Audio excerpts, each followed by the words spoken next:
성경 말씀 말라기 2장 1절에서 9절입니다. 너희 제사장들아 이제 너희에게 이같이 명령하노라. 만군의 여호와가 이르노라.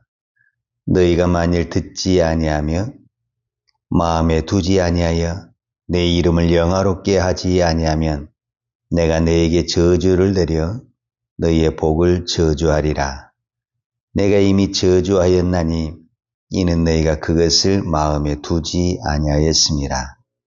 보라, 내가 너희의 자손을 꾸짖을 것이요 똥 곧 너희 절기의 희생의 똥을 너희 얼굴에 바를 것이라. 너희가 그것과 함께 제하여 버림을 당하리라. 만군의 여호와가 이르노라. 내가 이 명령을 너희에게 내린 것은 너희와 세운 나의 언약이 항상 있게 하려 함인 줄을 너희가 알리라. 너희와 세운 나의 언약은 생명과 평강의 언약이라. 내가 이것을 그에게 준 것은 그로 경외하게 하려 함이라. 그가 나를 경외하고 내 이름을 두려워하였으며 그의 입에는 진리의 법이 있었고 그의 입술에는 불의함이 없었으며 그가 화평함과 정직함으로 나와 동행하며 많은 사람을 돌이켜 죄악에서 떠나게 하였느니라.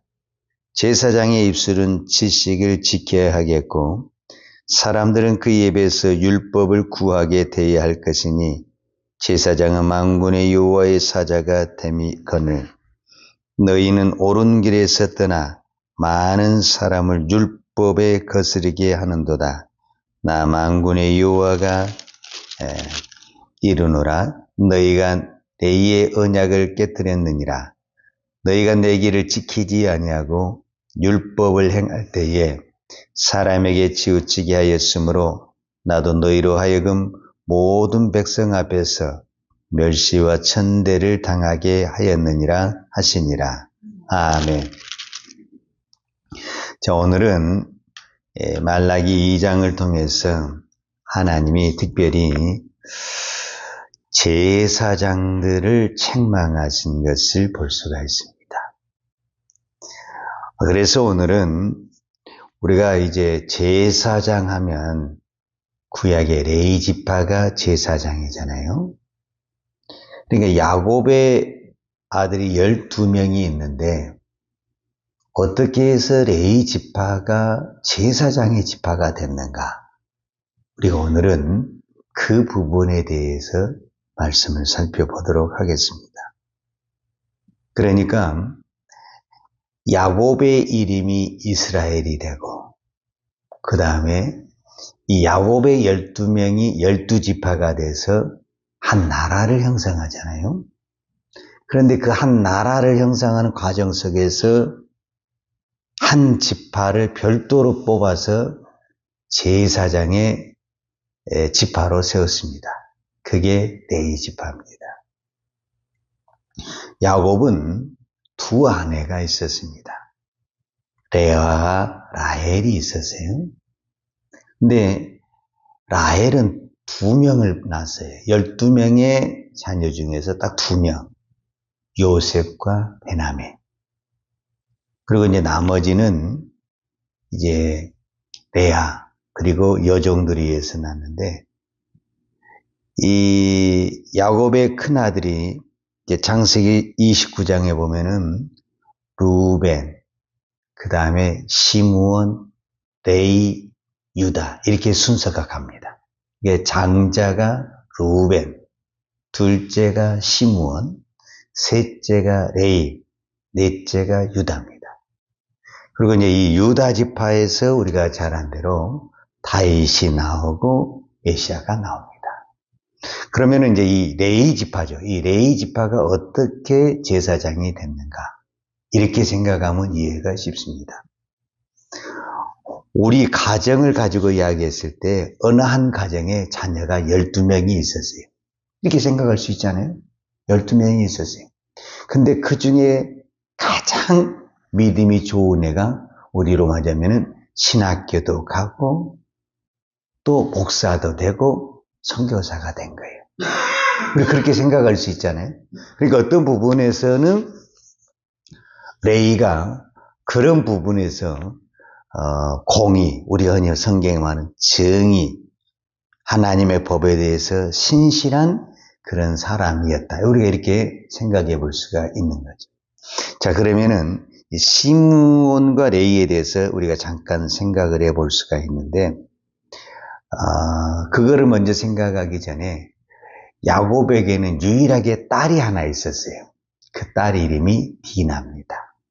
그리고 이 디나는 라헬이 난 게 아니고 레아라는 그 여인이 난 디나인데, 그러니까 결국은 이 디나는 누구의 동생이 될 수가 있냐면은 루벤, 시므온, 레이, 유다의 여동생이 될 수가 있는 거죠. 왜냐면은 다 이게 한 어머니, 레이의 어머니에게서 난 자녀들이니까. 그런데 창세기 34장에 보게 되면은 이 디나가 그때 이제 야곱이 그 라반에서 돌아와서 세겜 땅에 잠깐 머물 때 그 땅을 구경하러 가다가 그 추장의 아들에게 강간을 당하게 됩니다.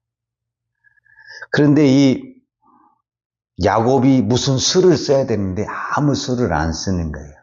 그리고 이 추장의 아들은 디나를 사랑하니까 디나와 결혼을 해달라고 이렇게 이야기를 하는 거예요. 그랬을 때 야곱의 아들들이 어떤 조건을 제시했냐면, 우리는 할례 받지 않는 사람하고 이렇게 같이 결혼을 할 수가 없다. 할례를 하면은 우리가 이렇게 서로 결혼할 수 있다. 이렇게 약속을 한 거예요.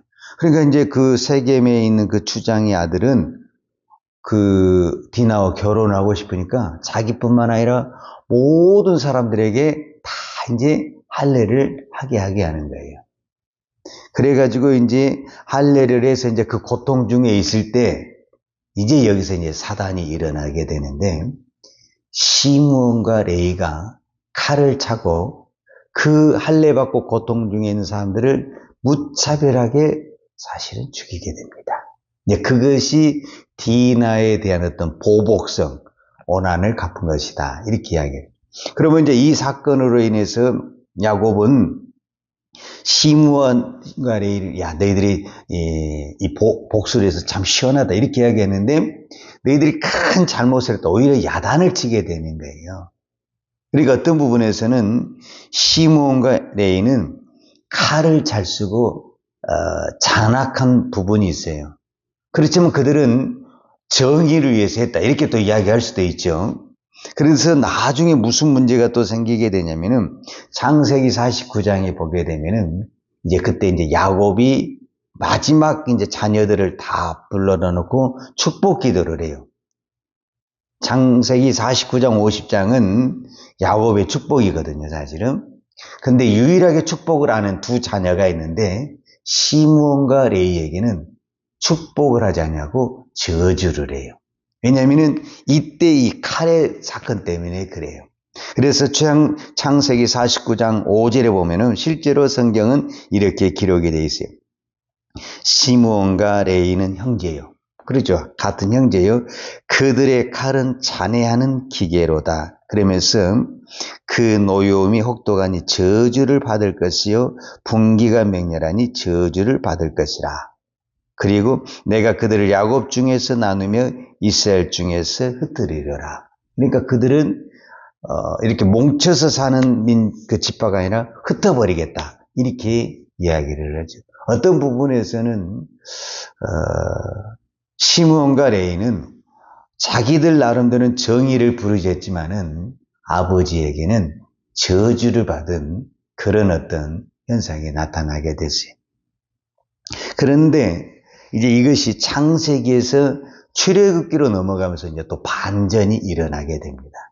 그 반전이 뭐냐면은 출애굽기 이제 32장에 보게 되면은 무슨 사건이 나오게 되냐면은 모세가 시내산에 그 40일 금식 기도하면서 십계명을 받을 때가 있어요. 근데 그때 이제 땅에 있던 그 아론을 중심으로 한 다른 지파 사람들이 무엇을 만드냐면 우리가 잘 아는 대로 금송아지를 만듭니다. 이제 모세가 딱 내려와 보니까 난장판이 아닌 거예요. 완전히 이제 우리로 말하자면 하루아침에 그냥 이 백성이 세상 말로 미쳐버렸어요, 그냥.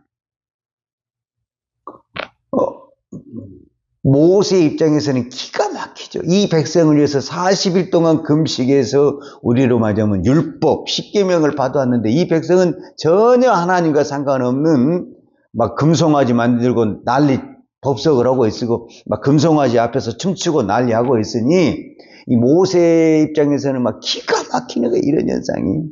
그때 이제 모세가 뭐라고 선포를 하게 되냐면은 출애굽기 32장 26절에 보면은 모세가 그 여러 이제 지파들이 다 있는 앞에서 누구든지 여호와의 편에 서는 자는 앞으로 나와라 이렇게 이야기를 하는 거예요. 그러니까 이제 지금 그 수많은 사람들이 거기에 동참을 했는데 그래도 믿음의 편에 있는 사람은 앞으로 나와라 이렇게 이야기를 하는 거예요. 근데 그때 유일하게 나온 지파가 누구냐면은 레위 지파가 나옵니다. 그러니까 모세는 또 레위 지파에게 칼을 차라. 그래가지고 레위 지파가 칼을 딱 찬 다음에 지금부터 그 송아지를, 금송아지를 만드는 그 우상을 만드는 그 모든 사람들을 가차 시쳐라. 그래가지고 그때 이 레위 지파의 말들 해가지고 약 3,000명가량이 죽였어요. 그때 당시 칼로 3,000명 죽였다는 거는 어마어마한 사건이죠. 그리고 어떤 부분에서는 한 형제잖아요. 같은 그 동족이 3,000명을 죽인다는 것은 굉장히 그 충격적인 사건이죠. 그런데 모세와 레위는 하나님의 법에 어긋난 것은 형제도 필요 없다. 굉장히 무서운 사건이죠, 사실은. 이 일을 한 사람이 누구냐면은 레위입니다. 레위. 이제 여기서 레위가 이제 모세의 동역자가 되기 시작하는 겁니다. 이제 여기서 이제 달라지게 되는 거죠. 근데 이제 그럴 수밖에 없었던 그 배경이 뭐냐면은 우리가 잘 아는 대로 모세가 무슨 지파입니까? 레위 지파예요, 사실은. 그러니까 어떤 부분에서는 모세를 중심으로 해서 레위 지파가 이 흐트러지고 무너지는 이 백성을 좀 무력적인 부분이 있었지만은 신앙의 푯대를 세웠다 이렇게 이야기할 수가 있죠. 이제 또 한 가지 이제 사건이 나와요. 이제 그거는 이제 민수기 25장에 나와요. 오늘은 이제 말라기 이 제사장에 대한 이야기를 하면서 제가 지금 제사장에 대한 쭉 이야기를 하는 거예요. 어떻게 레위 지파가 제사장이 되게 됐는가? 이제 민수기 25장에 보면은 이스라엘 백성이 이제 광야의 시딤이라는 곳에 이제 정착을 하게 돼요. 근데 이 정착을 하는 그때 또 이제 그 무슨 일이냐면 시딤에서 모압 여자들하고 이제 가늠하는 이 완전히 이제 또 성적 타락의 또 문화가 또 일어나게 돼요. 그래가지고 아주 또 사회가 이제 완전히 또 뒤집어지는 이런 또 현상이 일어났어요. 이 사회라는 것이 뭐 항상 이렇게 평안한 게 아니라 이랬다 저랬다 하는 거잖아요. 이제 그런 현상이 일어나가지고 이제 이것 때문에 이제 막 하나님이 이제 벌을 내려가지고 막 이때도 많은 사람들이 연병으로 죽게 되는 거예요. 이제 이거를 끝이어야 되겠는데 어떻게 해서 이 연병이 끝이게 되냐면 그때 당시 제사장 아론의 선자 엘르아살의 아들 비느하사라는 사람이 등장을 해. 이 비느하사라는 사람이 등장을 해서 그때 당시 모압 여자와 이스라엘 백성이 우리로 말하자면은 그 가늠하는 그 사건 현장에 천막에 들어가서 완전히 창을 찌르가지고 두 사람이 완전히 다 죽어요. 어떤 부분에서는 이제 비극적인 사건이죠. 근데 이 사건으로 인해서 연병이 그치고 또 교통정리가 한번 되는 거예요. 그런데 여기서 이제 파가 또 갈라지게 되는데 그러니까 그 가늠하는 남자와 여자를 죽인 사람은 레위 지파 사람이고 그 가늠하는 현장에 그 사람이 누구냐면 시므온 지파가 되는 거예요. 그러니까 시므온 지파와 레위 지파는 자기 아버지 야곱에게 저주를 받았는데 레위 지파는 계속 그 율법으로 이렇게 돌아오는 어떤 사건이었다고 한다면 시므온 집파는 계속 이렇게 죄를 지어가게 되는 거죠. 그래서 결국 시므온 집파는 그 야곱의 그 저주대로 저주를 받게 되고 레위 집파는 다시 돌아오게 되면서 이때에 무슨 직분 하나님이 이 비느하스를 너무너무 칭찬을 하는 거예요. 그러면서 내가 너와 평화의 언약, 제사장의 직분의 언약을 이 비느하스 사건 때 세워지게 되고 이때 이 비느하스를 중심으로 해서 뭐가 되냐면 제사장의 직분을 받게 되는 겁니다. 그래서 이제 레위 지파가 이런 제사장의 직분을 받게 됐다라는 이야기를 제가 지금 쭉 그러니까 누구보다도 율법의 정의에 앞장섰던 이 사람이 누구냐? 레위 지파였어요. 그래서 그들이 무슨 직분을 받았다라는 거예요. 오늘 우리로 말하자면 제사장의 직분을 그러면 이 제사장의 직분을 받았다는 것은 하나님 앞에 부름을 받았다는 것이고 쓰임을 받았다는 거죠. 이건 엄청난 축복이고 은혜였어요. 그런데 시간이 다 된. 그런데 시간이 오래 지나서 이제 오늘 말라기에 보면은 이 제사장이 그렇게 법을 준수했고 하나님 앞에 율법을 가르쳤던 이 제사장이 타락을 해서 오히려 이제는 이 제사장이 죄를 지은 데 앞장서 버렸다라는 거예요. 그래서 오늘 성경에 보게 되면은 2장 6절을 제가 읽어드릴게요. 그의 입에는 진리의 법이 있었고 그의 입술에는 불의함이 없었으며 그가 화평함과 정직함으로 나와 동행하며 많은 사람을 돌이켜 죄악에서 떠나게 하였느니라. 원래 이 레위 지파가 이렇게 됐었다라는 거예요. 근데 이제 그들이 이제 그 다음에 이제 바뀌어진 7절에는 이제 타락한 모습인데 제사장의 입술은 지식을 지켜야겠고 사람들은 그 입에서 율법을 구하게 돼야 할 것이니 제사장은 만군의 여호와의 사자가 되매거늘 8절에 보면 너희는 옳은 길에서 떠나 많은 사람을 율법에 거스르게 하는도다. 그러니까 오히려 이제는 자기뿐만 아니라 많은 사람들에게 율법을 떠나게 하는 이 장본인 역할을 하는 사람이 누구였냐? 제사장이 되고 레위인이 됐다 그 말이에요. 그래서 오늘 하나님 얼마나 화가 났으면은 그 절기에 들은 똥을 갖다가 이 제사장 얼굴에 뿌려버리겠다 이렇게 저주하는 모습을 볼 수가 있죠. 그러면은 이런 이제 근본적인 이유가 뭐냐? 이제 마지막으로 한 가지만 더 이야기하자면 계시록에 있는 말씀을 가지고 이제 이 말씀 우리가 정리할 수가 있는데 사도 요한이 요한계시록 2장과 3장에 보면은 7교회 편지를 보내요. 근데 그 첫 번째 교회가 에베소 교회인데 에베소 교회 책망이 뭐냐면은 너의 첫사랑을 버렸다 이렇게 이야기를 해요. 그러니까 처음에 에베소 교회도 마찬가지고 제사장인 이 레위 지파는 누구보다도 하나님을 사랑했다라는 거예요. 그런데 그들이 그 직분을 오래 누리면서 사람이 변하고 타락하고 이제 욕심적으로 갔다라는 거예요. 우리도 그런 우리 주변에 많이 있잖아요. 처음에는 우리도 뭐 다 직분 받고 교회를 섬기지만 직분 받을 때는 주만 바라보고 열심히 하다가 어느 순간에 보니까 사람 이상하게 변한 그런 것들이 얼마나 많이 그것이 지금 오늘 레위 지파에 나왔다. 그러니까 오늘 우리도 언제든지 뭐 할 수 있다. 이렇게 될 수 있다. 누구를 탓하기 전에 오늘 나도 이렇게 할 수 있다. 몸만 식어지면은 사랑이 식어지면은. 그래서 오늘도 이 새벽에 하나님 우리가 하나님을 사랑하는 마음이 식어지지 않도록 하나님 한 분으로 만족할 수 있도록 하나님 우리의 마음을 붙잡아 주세요. 이 새벽에 우리의 기도의 제목입니다. 기도하겠습니다. 하나님 아버지 감사합니다. 오늘도 부족한 저희를 하나님의 나라에 귀한 직분자로 세워주시고 불러주시니 감사합니다. 모든 것이 하나님의 은혜입니다. 하나님 내가 이 직분을 맡을 때 정말 주만 바라보고 주님만 사랑한다고 그랬는데 시간이 흐르면서 우리가 욕심을 부리고 세상으로 가고 변질된 것들이 참 많이 있습니다. 우리의 허물된 것 회개합니다. 다시 한번 깨우쳐 주셔서 주님 한 분만 바라보며 십자가만 바라보며 끝까지 주님만 사랑하며 달려가는 하나님의 종 되게 하여 주옵소서. 예수님의 이름으로 기도하였습니다. 아멘. 여호와는 내게 복을 주시고 너를 지키시기를 원하며 요하는 걸굴로 내게 비추사 은혜 베푸시기를 원하며 요하는 걸굴을 내게로 향하여 드사 평강 주시기를 원하노라.